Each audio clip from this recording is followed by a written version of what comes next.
Erinnya nze Ndahiro Albert owawaaka omwana w'eggomba. Nsanyuse nnyo olunaku olwaleero abannagomba bonna bakuŋŋaanidde wano ku Mulengera Sports Arena wano ensangi okwanveiringa oba okwanjula kooki waffe omupya gwe tumanyi nga kooki Ddunga. Tuli basanyufu nnyo okubanga twetegese ng'obudde bukyali ate tuli bamativu nnyo n'Oweekitiibwa Kitunzi olukiiko lwe tulondera olukiiko lulabika nga lugenda tutwala mu maaso.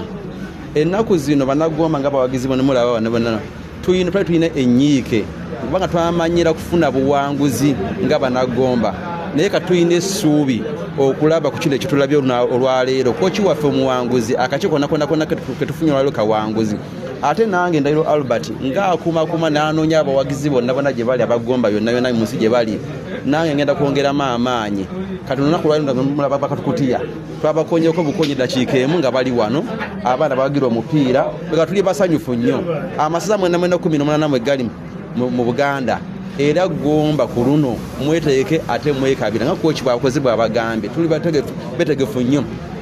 Bajeti yaffe $6,000,000 mu $5,000,000 eyo nkulu nnyo ekisooka tulinako n'ekitundutundu wetwogerera abasigadde mu gye muli mutuweeko akasente ako tulabe nga twala ttiimu yaffe mu maaso.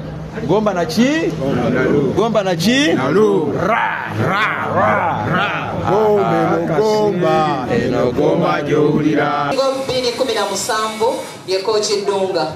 Twongera olukiiko bonna ngenda kubasaba bajje beegatte ku kooki wano mpolampola erya Gomba.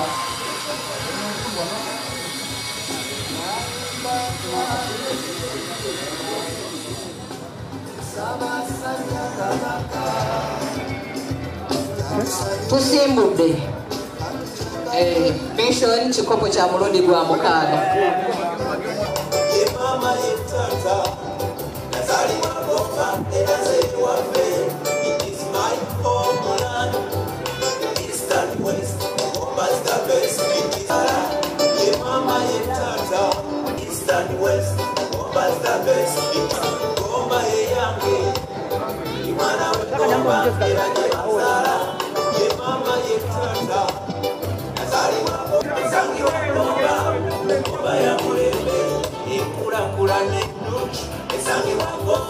Okay.